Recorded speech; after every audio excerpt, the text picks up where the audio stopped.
Well, good everybody. It's the weekend, Saturday, the 3rd of February, and we just had a server overload. I don't know what that means, but anyway, first time ever. Came up flashing lights here saying server overload, can't do anything, try again. So I just rebooted it. That's why I'm a couple of minutes late. And fortunately, it's working. I'm not sure what caused that one. Anyway, all good, and it's another beautiful day here. They just keep rolling, although it was windy last night, and everyone was thinking not a beach day today. And then it's all dried off again now, so it's pretty nice out there for those that can get there. Some of us still working.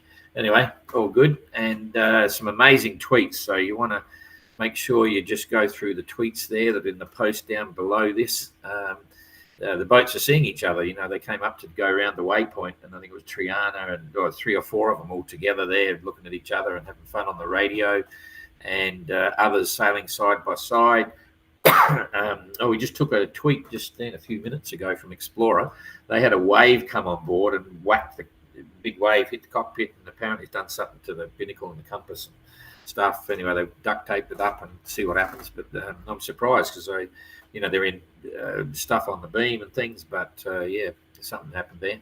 And all the other tweets are a good read, especially when I see people. I think it was White Shadow having roast beef, and every time I hear about people relaxing on their OGR race boats, I immediately think of the other round the world races, like even the solo races. The Vendée Globe and even the GGR. You don't get roast beef while you're cruising the oceans or racing the oceans. So quite a bit of fun. And I'm still working on the final notice of race, but I've got people after me now, ready for 2027. Hope to release those next week. Now we've still got a few changes. We're reviewing a few different issues, and might be a few eye openers there for some people, but let's wait and see. So let's get straight into it. They're moving pretty fast, that's for sure, and it's driving ahead. So Penjuic and Translated are both dipping into some heavier weather that I didn't really think they might get initially. So you can see what's going on here. They're really charging ahead. Okay, so this is the current position. Yeah, so Penjuic's doing 10.8 knots. Translated 9 is doing 9, and they're interacting with this heavier stuff, which is going to pull away from them in a minute. But they might be in it for another 6 hours or so, and then it all compresses up here, and they'll be back with average winds. And the back end of the fleet here, or the back of the mid fleet, just starting to have this heavier breeze approach them. And they've split into 2 now, absolutely split into 2. Tail enders here got left behind a day or so ago, split with the mid fleet. So now you've got the leaders, you've got the forward mid fleet, the rear mid fleet, and then you've got the tail enders, Explorer and Sterner. So all very interesting. Explorer right now doing 8.1 knots, 175 nautical mile a day. Not too bad. Still not as good as Sterner. Sterner's clearing out. Jeremy's driving hard. 9.1. Sterner's always showing, even in similar weather now, a little bit faster than Explorer. But they only did 173 miles in the day. So Explorer took out the grand total of 3 miles on them. Closed the gap by 3 miles. That's pretty impressive. And let's just keep walking it through here. So Evrika doing 8 knots, 163 mile day. Excuse me. And Outlaw, 155 mile day, doing 9 knots at the moment. They had some slow bits on the go. The Spree Keep coming up again now. They've been sailing all over the ocean here, 9.6 knots and 131 mile day. And White Shadow, 8.4 knots, 114 mile day. So they'd be happy to keep moving, but not a big day. And Galliana would secure 106 mile day. So they've lost out. Galliana's one of the slowest there, 24 hours on everyone we've just mentioned. Anyway, they're around the waypoint. And you can see, if we blow this up, you can see how everyone was coming together here. I don't know whether you can see that totally. But there was a big party there. Big party coming through here. They all converge as one there, another one there, another bit. So party time for the kids down the block. Go back here again. Okay, so Triana, 8.5 knots and 187 mile day. Maiden, 196 mile day, so they took a bit out of them, and doing 9.6 knots. Spirit of Helsinki, 9.6 at 180 mile day. And Neptune, 9.6 and 216 mile day. So Neptune's be happy with that lot. So they're all pretty cool. What's the break here between the two packs? Let's just see that, 162 miles. So it's only a bit under a day. So the second pack there, they've fallen about a bit under a day behind. And let's look at the gap leading to the guys up the front now. In the middle there, 346. That's amazing. They've really been flying, and they'll be paying the price now because they've got ahead and they've met up with this heavier northerly breeze. But they'll be happy about that. They're actually going to go around Cape Horn, but a bit quicker than was planned originally. Anyway, so just to review the weather back here, all of these guys here have been on a weather alert with this heavier weather coming over the top of them later today, and I'll show you that in a minute. Translated 9 and Penduic have both been on weather alert since last night, but interestingly, not so much for this little bit here. It's when they get across to Cape Horn. They're actually going to meet up with that blow that's coming down for sure. So we've given them a forecast when they get to 80 degrees west of Greenwich, this line here, and another one when they get to 75. I've estimated their course and speed up until those points and given them a forecast, and you'll see what's happening in a minute when we progress that forward. I've also got windy here, so we'll have a quick look at that. So translated 9 at the moment, yeah, I think I said 9.9, 248 mile day, and Penduic, 264 mile day, 10.8. So enjoying the more solid breeze, bigger, more powerful boat, Penduic, and able to pull away a little bit in the scheme of things. So let's just watch what happens here now with the weather. I'm not worried so much about the Explorer and Sterner. It's just it's annoying there. Okay, let's pull this up to there. So you can see Cape Horn. They're not far away at all now. And in fact, I think it's only about 600 miles. It'll be 600 miles later today. Still got this big low pressure cell here, big geographically. The center of it's down here. We'll look at that in windy in a moment. And it's all going to, I'll leave it there. It's all going to move very slightly. Hit that there. Hang on. What's going on here? I'm not getting, okay. Need to get the cheapers now. The wind. I haven't got the wind. I haven't got the wind to actually progress that forward for some reason. It's not toggling there. I've got trapped with that because I want to show you the weather moving. I'm going to refresh everything. Stand by. This is going to take me back through the system to get it up. Hopefully it reappears. Just in case you've forgotten how to do it, leg 3. And do we want to put the weather in here now? Keep your fingers crossed. There it is. Okay, so we've got the weather, we've got the Latin long, we've got the boats sitting pretty much as you see it there. I'm going to get rid of the leaderboard, and we'll just progress this through now. So I wasn't using the mouse through all of that, so you've been hearing all my clunks. So here you can see in the early hours of tomorrow, you've got the heavier weather coming up. First of all, to hit the rear of the mid-pack. Okay, so they'll be affected there. Quite strong gusts, maybe up to 45, 50 knots. And then it moves pretty rapidly up and to the east.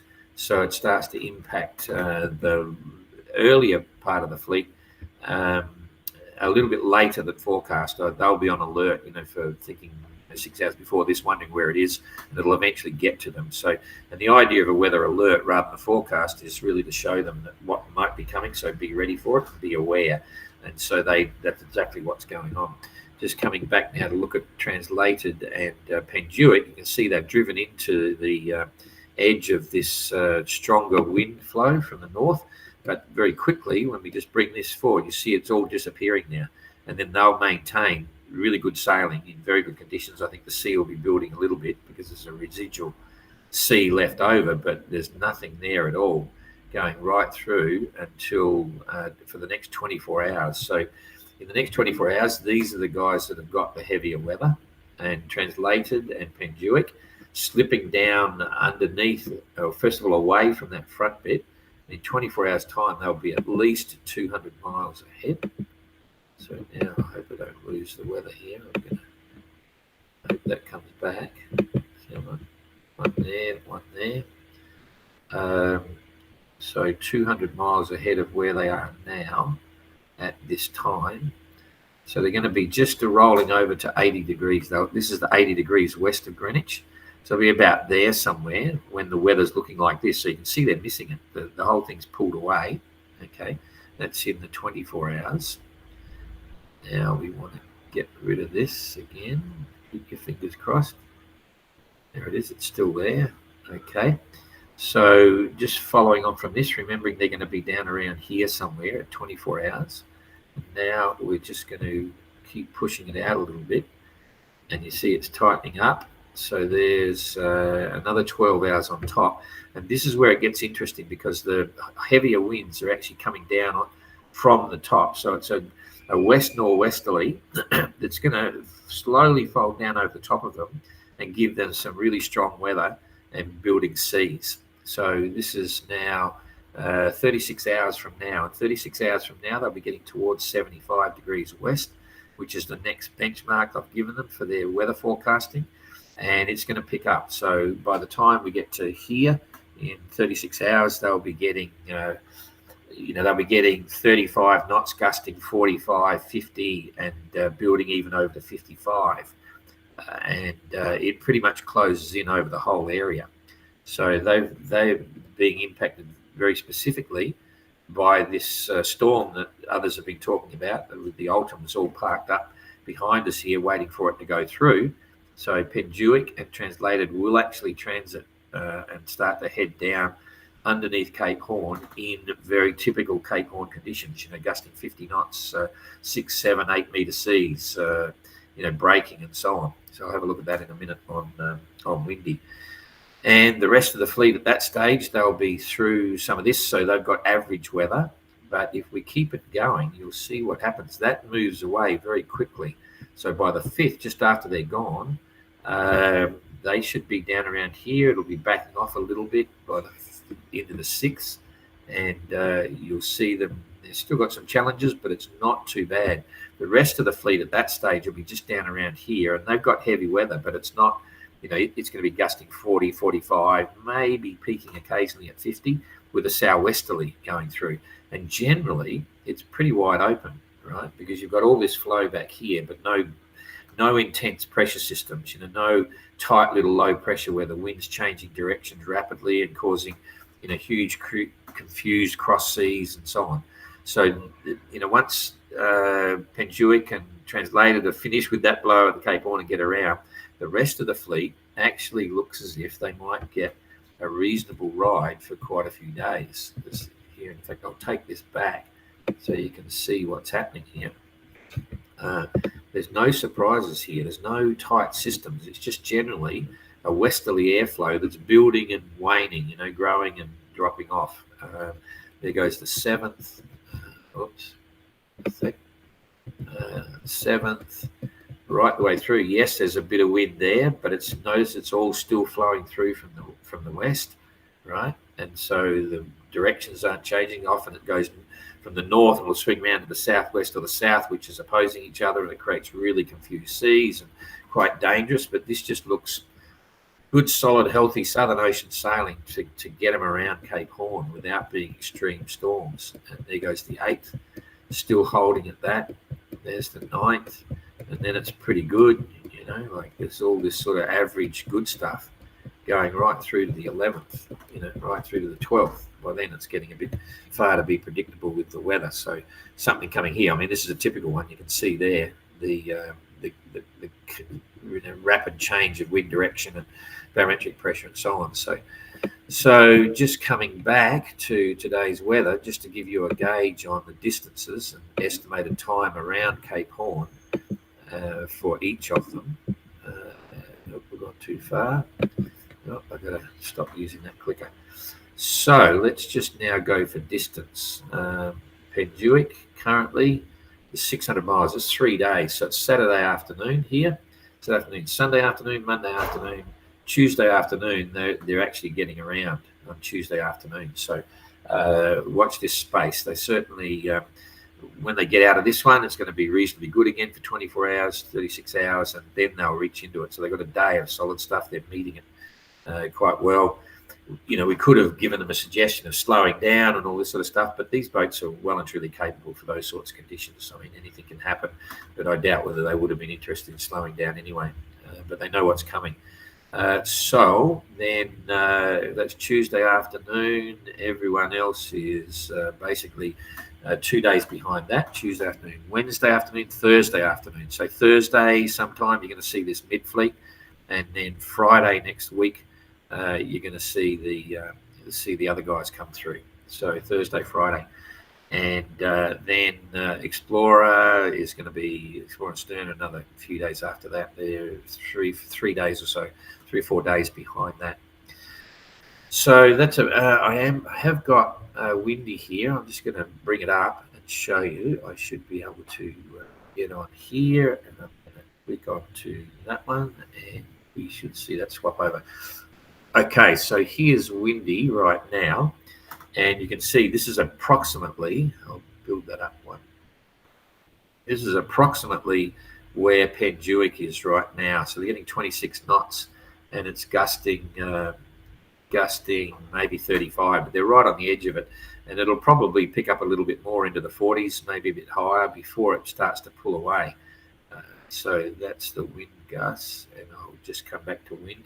And you can see what happens here very quickly. That heavier weather is headed off into the east, and it leaves them in good sailing conditions for the next day, the 36 hours. This is the system that's coming over the rest of the fleet as it rolls through. And to give you some perspective on that, it's 34, 35, 36. So it's forecasting 30 by mid 30s, and then wind gusts. You're into the 47s, 50s, 47, 48, 45, and that's going to roll through over the top, as we mentioned before, and slowly join up with the other, and then come down to meet Translated and Penjuic. They'll be in this area here, heading across, so that'll be in 36 hours, so 36 hours or so from now. And then the others will be getting, they'll be riding that through, and then it pushes away from them. So if we go through there, you see it comes away. This is gusts, remember. As soon as I go into wind stream, it's 33 knot gust, but it's only 23 knots, 24, 25 knots, but gusting 35. So the rest of the fleet's got a reasonably good run.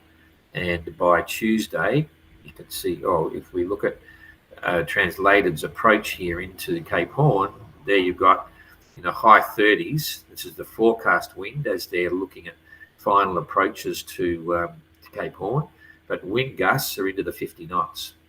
Okay, so 55 and so on. So, but that's what they're built for. So I'm not overly concerned, accepting the fact that anything can happen. In terms of sea state, you've got 7-8 meters there. Okay, 7 meters, mainly 7 meters. A period of 10 seconds from the northwest. So the swell's coming from the northwest every 10 seconds. The secondary swell is about half a meter. Okay, a period of 7 seconds. So that's acceptable as well. That's not going to create too many challenges. It needs to be more than that. It needs to be up around 2 meters or more to create what I'd call a dangerous cross sea, or a cross sea that's a problem. And there's virtually no third swell. There's a secondary swell, that's all.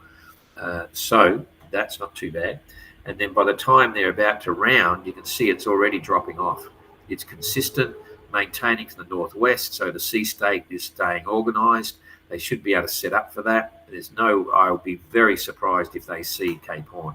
If it was me down there, I wouldn't want to be. You're not on a lee shore, but it's going to be hard work to muscle your way up there. They may try. I hope they do, but I wouldn't be surprised if they go around blind just to cope with these conditions. As I say, it's not a lee shore, so if they're strong enough to get up there, they'll probably give it a go. And it's dropping off. This is about when they're due to go round. And you can see very quickly they might get lucky, because you're now down to 18, 15 knots and so on, just around the tip of Cape Horn. So they'll actually get that one day a solid 24 hours of heavy stuff. It moves away, opens the door, and then they're completely home free. Okay. So except for the fact that we won't go into it yet, when you turn the corner, anything can happen, and all of a sudden you've got headwinds. So it limits your options about what you may or may not want to do. But the most amazing thing when you turn the corner here is that as soon as you get around the other side of Cape Horn, the Southern Ocean swells completely disappear. In fact, let's call up the waves and you'll see what I'm talking about. See, if you come in close, all of a sudden it goes back to 1 or 2 meters just in there. And you say, what? I remember when I went around there, I came in here, went to sleep, and I woke up in total calm, or not calm, but very low seas, and looking out, and I could see all these mountains and fjords, and thinking, oh, jeepers, I slept a bit long. But anyway, it was a very exciting moment, and I'm sure it will be for our crews as well. Okay, so I'm just going to go back now and look at the leaderboard. Not that it's funny, now the biggest thing that's on their mind for sure is racing, but it's all about Cape Horn. That's their total focus there right now, without question. And they'll start to focus more and more on that as they carry on. Anyway, let's have a look here at the leaderboard. Online honours, Penjuic, translated, Neptune, Maiden, bit of Helsinki. It's all looking kind of different now. Triana, Galliana with Secure. So they're racking up in a little bit different format. And in IRC, it's all about translated 9 on 34 days, 17 hours. 1 day behind is Triana. That puts Triana 2 days ahead after translated's penalty. Then Penjuic is back up there in the hunt now. But there's a whole heap of them on 37 days. So Penjuic back up to 3rd. They'd be loving that. It didn't take them long to... not too far ahead, and all of a sudden they're back up the rankings big time. So 37 days, 4, 5, 6, 7. Yeah, quite interesting. Galliana with Secure, 37.15, so only 7 hours behind Penjuic. Then Neptune, White Shadow, Maiden, Evrika, and so it goes. Okay, I think that's probably enough there, and I will now come back here. Where are we? Here we go. Yep. And say g'day. Okay, so I've got to get onto the side here. Boom. G'day, Nigel. Checking in from Harbour Path, Christian, Mississippi. G'day, Nigel. Back Facebook from IT. Sharing my platforms. Cool. Clara. Hi, Clara. Yeah, Explorers past Nemo. That's good. Incredible speeds the feed are doing. Absolutely true. They've made really fast times. So we're still looking at, even possibly Penjuic, depending on what happens, of course, all the weather. They could get here earlier than the 14th. I'm not sure. I'm sort of still holding it's probably going to be the 14th, which is a big day in here at Port Leste. It's their 100th birthday celebrations for the club. So that's kind of be amazing if that happened. Anyway, you want to have a look at the photo compilation. It's a good one. There's some great ones there. We get all of the satellite photos. We put them into a slideshow format with music, which is actually John Ertler's music, comes off my Knockdown VOC video on YouTube. You get to see the whole lot over about 4 minutes or something. So it's quite worth watching. Okay. Oh, there's someone looking for a job again, offering jobs. Fantastic. So, g'day, John. ETA for Penjuic into Punta. Yeah, I'm still saying the 14th, but we'll have to wait and see. So, Annie, you're right. There's so many of them that one. That's why I don't feel really bad here. I could have, if I was really concerned about them, I would have said to Translated and Penjuic, hey, slow down, let it all go in front of you, and you can follow up behind. But there's just no way. Those boats, if there's any boat that's ever set up perfectly to do a proper rounding of Cape Horn in real Southern Ocean conditions, that they're going to absolutely love and hate, maybe, it's those two.